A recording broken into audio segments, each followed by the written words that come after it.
Canada's red-hot real estate market is still sizzling in pretty much every part of the country. A record number of homes were sold in March, although Vancouver and Toronto markets saw a slight decline. 60% of cities saw an increased number of sales, including Edmonton, Calgary, Montreal, and Victoria. The national average price for a home is now over $508,000. That's up nearly 16% from last year. But if you take out Vancouver and Toronto, the national average drops to just under $367,000.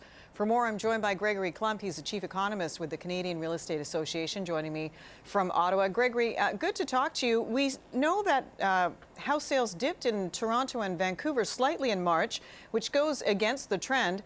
Why was that, in your opinion? Well, it may reflect in part the tighter mortgage regulations that came into effect recently for higher down payments for homes between $500,000 and $1 million. That said, they've still reached record highs for the month of March in those two markets. Putting that month-over-month decline in perspective, though, I mean, it's down barely from super high levels the month before.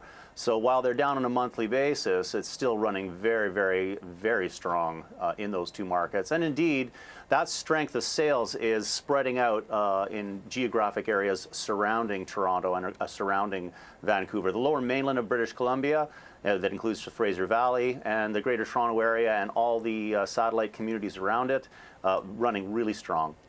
In part because people can't afford to be right in the middle of the urban center, so they're looking elsewhere to the suburbs? Well, there's a severe shortage of listings in central Toronto and in central Vancouver for single detached homes. So anyone wanting them that don't have more than $1 million, they've got to go farther afield, and that's exactly what that reflects. So supply and demand. So people aren't selling their homes. To what would you attribute that to? Well, if you sell, then you've got to buy somewhere else. And, right. Taking a look at the market, the prices are quite high, and there's very little supply. And that's why you're seeing those bidding wars. So a lot of people are just staying put, renovating. Interesting. There was a trend in Vancouver, I don't know if it's still continuing, where people of retirement age were cashing out their homes, in essence, and buying smaller retirement homes, perhaps over on Vancouver Island.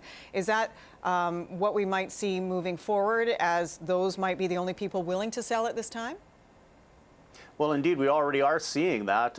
Victoria had a nice increase both in price and in sales activity, and other markets as well on Vancouver Island. Places like Chilliwack, they had soaring sales as well. So that's a story that's at play and is likely expected to, it's going to continue to play out. Sure. So, Gregory, what does this mean for young families or first-time home buyers?